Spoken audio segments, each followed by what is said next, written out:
Hello everybody and welcome back to Red Eagle Politics. Make sure you guys like this video down below and subscribe to the channel if you are new. So New Jersey's governor's race will be taking place a week from tomorrow. Get out and vote. We've talked about it a lot. Get out and vote early in person. Early in person voting is already underway. If you prefer voting on election day, make sure you do it. Make sure that you don't forget, because this is a very crucial election that could determine the future of New Jersey. And you have a poll from Coefficient here, and this poll shows that Mikey Sherrill, not only is she not doing so well, she's at 47%, but Jack is right behind her at 46%. He's winning unaffiliated voters, as I anticipate he probably will, depending on turnout, by 9 points. So definitely got a lot undecided in this poll. 4%. Who knows which way the third-party candidates go if they end up coming home one way or another. But this race is shaping up to be a dogfight. And in this video, we're going to be talking about it a little bit more in depth, but I did want to do something a little bit differently.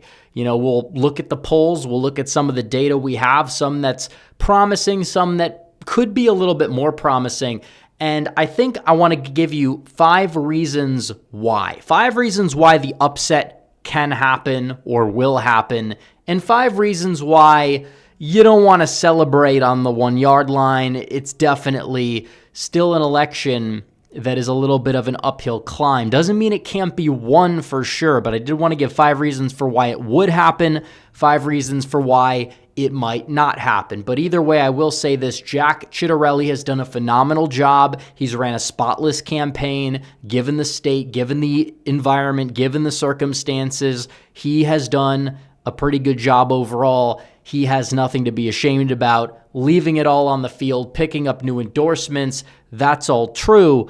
So we'll dive into it. Can he pull off the victory? Can he pull off the upset? It's possible. But really quickly, guys, I have to tell you guys about my friends over at Allegiance Gold. While the media is obsessing about Trump's tariff, something big is brewing and nobody's talking about it except right here. Because under new Basel III international banking rules, gold has officially been reclassified as a Tier 1 asset, placing it on the same level as cash in U.S. Treasuries. Translation: gold is money again. Just in the first quarter, thousands of tons of gold were quietly moved back to the U.S. from Europe. Meanwhile, central banks around the globe are stockpiling gold at record levels. That's not a coincidence, it's a signal. So if the world's most powerful financial institutions are hoarding gold, why aren't you? Don't wait. Call Allegiance Gold, the trusted experts that I've partnered with that have the highest ratings and accolades. They'll help you secure real physical gold and silver delivered straight to your home or placed securely inside your IRA or 401k. Go to allegiancegold.com/RedEagle or call 844-790-9191. That's 844-790-9191 and mention Red Eagle. You could be eligible to receive up to $5,000 in free metals, but only if you act now, because gold is freedom, gold is sovereignty, and as of now, gold is officially money. That's allegiancegold.com/RedEagle or call 844-790-9191 today. All right, guys, so 5 reasons why it will happen. The upset of the year. Can Jack Ciattarelli pull it off? Well, I'll start off with the candidate quality gap, because Jack Ciattarelli has ran a very solid campaign. He's talked about the issues that matter, and as a result, he's right there in the polls. He's right there in the polls. Real Clear Politics average shows Mikey Sherrill leading, but just by 3.8%. There's a lot of undecideds. We don't exactly know which way they're going to go, but it does seem like if you want change at the state level, yes, the Phil Murphy administration is not very popular. Jack is a strong candidate. He has appealed to independents, moderates, Italians especially. He's doing very well with both Muslims and Jews in the state of New Jersey. Even picking up the endorsement of the Orthodox block voting community, VAAD, that he did not have in 2021. If he had it, there's a very good chance that he would have been able to go out there and win because of how many raw votes that endorsement is sway over. Same thing goes for a lot of the Muslim support that he's also picking up. It seems like Democrats, they're the only group in the entire world that has united those two demographics, and it's united them against them. So you have that.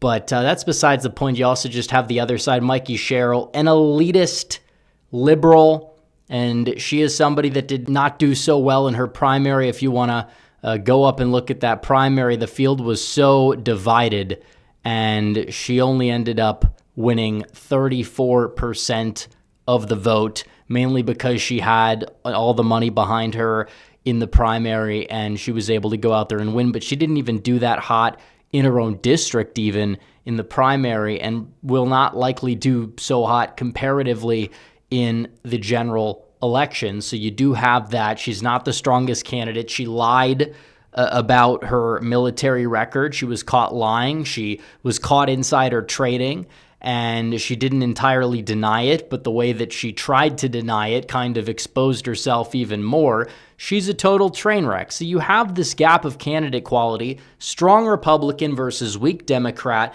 This is a race that is not going to be that polarized. You can make the case that Jack would be able to capitalize on that and peel off the undecided voters that are fed up with the way things are going in the state of New Jersey. Now, here is another reason. Jack already ran in 2021 and performed well. Now, here's the deal. Like I mentioned before, he's picked up the endorsements of the VAD or VOD or however you want to pronounce it, but also he's not facing an incumbent anymore. The same incumbent that beat him, Phil Murphy, has lost popularity. Jack has been better funded this time around. He's gotten the endorsements of Democrat mayors across the state he didn't have before, certain unions that have never supported a Republican before. So there's plenty of reason to believe he's gained support. I think it just comes down to turnout, and he was already knocking on the door last time, so I don't think he's really lost any of his voters from last time. It really comes down to what he's added versus whatever the Democrats are able to turn out in their column. So you have that. And speaking of 2021, I think it's important to highlight the fact that, yeah, Jack is trailing the polls. That's true, but he's also overperformed the polls before. There is a lot of precedence for this. And when you look at the general election polls here, you could go down and you could see the fact that in the aggregates, Murphy, he was leading by like 8 points. He only won by 3.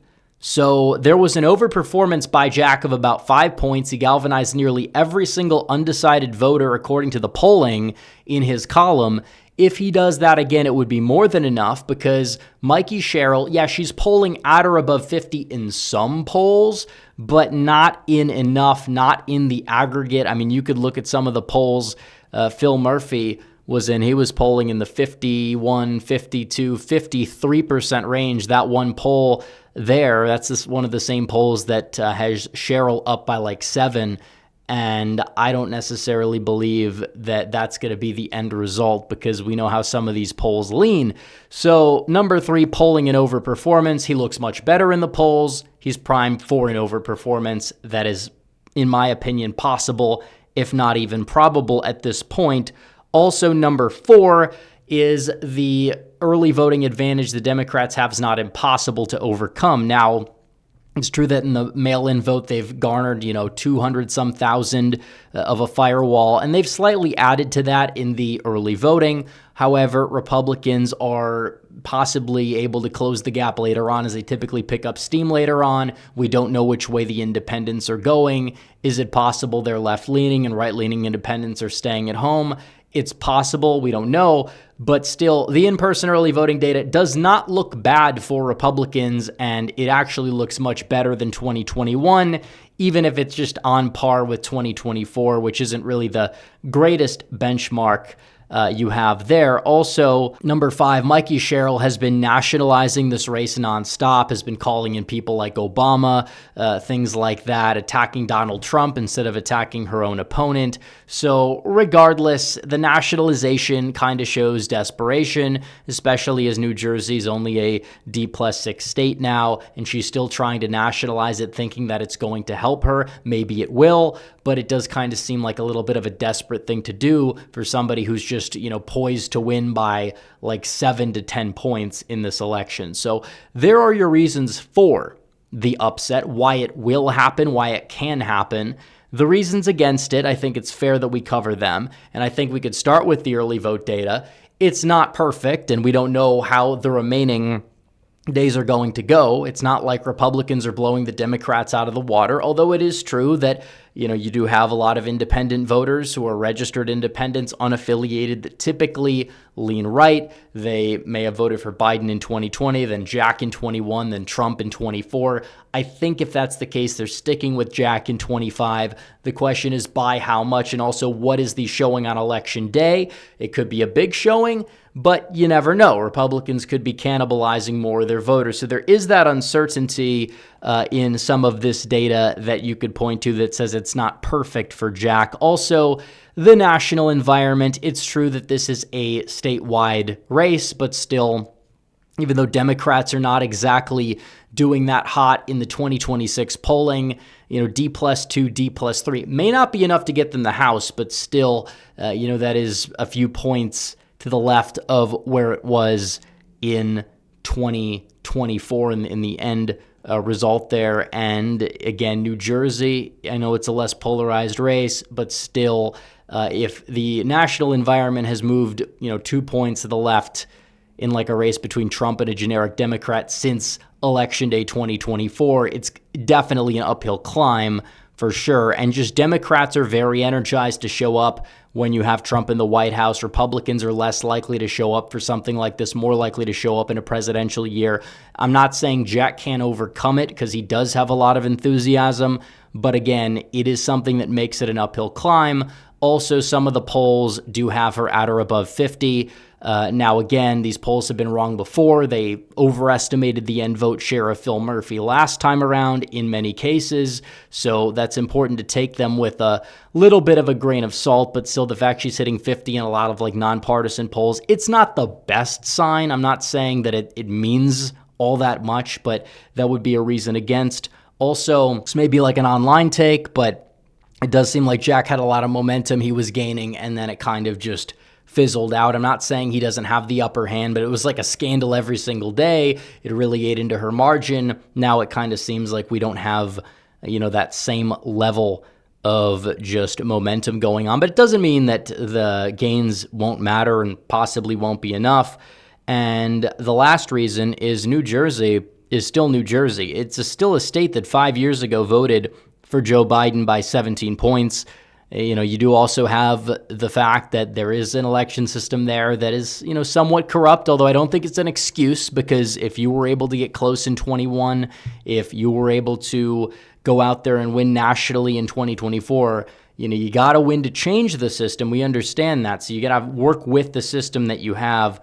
But it is also true that New Jersey, you have a lot of ancestral Democrats. Donald Trump did outrun the rest of the ticket for the most part in the state of New Jersey. So do keep that in mind. It's still a blue state. It's still an uphill climb, especially when you have a Republican president in the White House. But it's not impossible. It's far from impossible. And when you get polls like this and they start adding up, Republicans just need to show up. And the early vote data can't tell us everything. It kind of tells us a mixed bag right now. But this is a winnable race. But they need to juice their turnout as much as possible between now and Election Day, and including on Election Day, in order to win this thing and really pull off like a mandate upset. Winning the Virginia's Attorney General race would be really nice, but this would be just massive. So anyways, guys, thanks for watching this video. Like this video down below, comment down below, subscribe to the channel, hit the bell for notifications so you never miss another video.